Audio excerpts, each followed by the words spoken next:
Right guys, today I want to be talking about Only Fools and Horses. Now I've watched this show since I was a kid.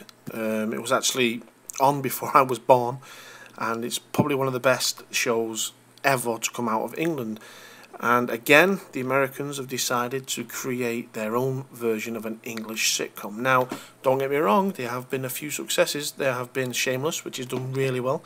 Whose Line Is It Anyway? Done really well. The Office, done really well. What didn't do so well was The It Crowd, Cold Feet and Coupling, Red Dwarf, and Faulty Towers. They didn't do very well. So, will it be a success? Now, the Del Boy has been chosen. He's called John Leguizamo. Is it Leguizamo? I may have pronounced that wrong. He's to play Del Boy. No, I don't think anybody else has been cast at this stage. But you might know him. He was in Carlito's Way, Romeo and Juliet, and he played Luigi in Super Mario Bros., the motion picture. Now, he was also in ER. He played Dr. Victor Clement, and he was on Broadway for a while, and he started off his career as a stand-up comedian. Now, the guys behind it, the writers, are the same people behind Scrubs, with Stephen Cragg and Brian Bradley taking the scripts on. I like Scrubs. I actually think it's rather funny, to be honest, and that's American comedy. That's what Americans do well, American comedy. Now, I'm not saying English comedy is the best. I'm just saying you got the Americans do American comedy well, and England does comedy very well, without being the slightest of bias there. But no, in America, you've got Cheers. You've got Cheers, Frasier. You got Friends. Fresh Prince of Bel-Air was awesome. MASH, Mark and Mindy, which was a bit silly, but it still worked. But I could go on forever and talk about American sitcoms that have done really well and really excellent.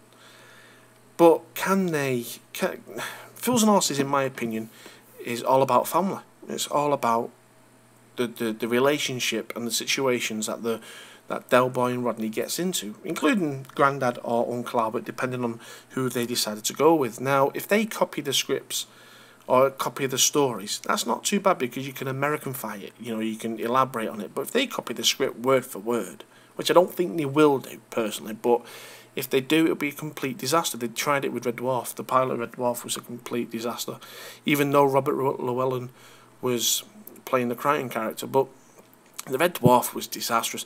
I mean, Lister in the English version was a slob, but in the American version he had just stepped off, the Baywatch set. So it didn't work at all. And I hope Fools and Horses in America gets success. I really do. I mean, I didn't think Shameless. I mean, I'm not a big fan of Shameless, and I'm the English version, let alone the American version. But I never thought that Shameless would do well in America. I didn't think The Office would, to be honest, because again, it's different humour. But they've done really well with The Office, and I'm not a big fan. But you've got to sort of congratulate them on making it a success, and people over here love it, as well as people in the States and all over the world. So you've got to give them that. Now, David Jason has stepped forward with his reservations about it. Avast virus database has been updated. You can hear my Avast database has been updated. I will keep you updated, video updates on my Avast situation. Just let you guys know that I am safe and well protected behind the Avast firewall. Anyway, David Jason, with his reservations, David Jason said that the language will have to change, as well as some of the storylines, which is true, because the English language and the American language is completely, we speak the same language, but boy, it's completely different. And I mean, what happened to Cheryl Cole getting fired because no one understood her accent? What they don't realise is they had a president for 8 years that no one could understand. Are you a fan of Only Fools and Horses? I did have a channel on here, and bit by bit it got completely dismembered. Different parts getting blocked by BBC, which is fair enough. But I had all the episodes, every single episode, including Rockin' Ships, and YouTube decided to shut it down. Not just YouTube, but YouTube was acting upon information from the BBC. So the BBC can go to hell, because I pay my TV licence, and I'm sure everyone else does as well in England. A lot of the videos couldn't be seen out of the UK anyway. They were blocked to UK shores, so not many people abroad was watching them. So it don't matter anyway, it's all in the past. I have no grievance with YouTube, the bastards. But you know, to be fair to them, they were acting on information from those other bastards at the BBC. Yes. So anyway, guys, will you be watching Fools and Horses? I know I will. The American version, I know I will, because I want to do a video when it airs, and whether it's going to be online or whether it's going to be shown over here, because that might be, I think it might be a couple of months before difference, or it might be a couple of weeks. Who knows? Sky's pretty decent actually at showing new shows in America, near enough on schedule. So I don't know. So whenever I watch it, whenever it's released, I will watch it. I will give it a watch. If I find it funny, I will give you my thoughts on it. Hopefully you guys will give it a chance. And I know there's a lot of hardcore Fool fans out there, but you've got to give it a shot. You know, you can't slag it off until you've watched it, and that's my opinion.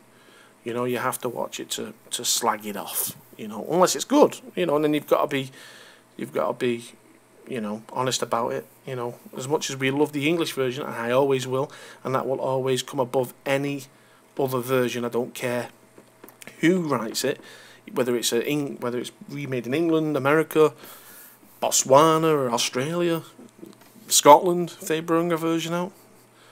But I'm not particularly fussed about any other versions. The English version is good enough for me. And John Sutherland, rest in peace, lad. He was an amazing writer, and he just didn't write Fools and Horses. He wrote loads of other stuff. He wrote sketches for the Two Ronnies. Obviously, you guys out the US, out the UK, sorry, in the US and abroad might not know the Two Ronnies. If you don't, if you want amazing English comedy, look under Ronnie Barker. He was in Porridge. He was also in, oh my God, I forgot. How can I forget? Open All Hours, Porridge, Open All Hours. He was an amazing actor, an amazing comedian. He was an awesome, funny bloke. Look here on YouTube. I'll have a few links to a couple of classic sketches by the Two Ronnies. Even Corbett, to be honest, he's amazing. He's in the English version of Extras. I don't think there's an American version yet, but we'll wait for that. He's amazing. I do recommend watching it. Anyway, guys, this video has been going on just over 8 minutes. So, guys, will you be watching the US version? I've asked that now 4 times, I think. Yeah, so I think it should end the video here. Put your comments below.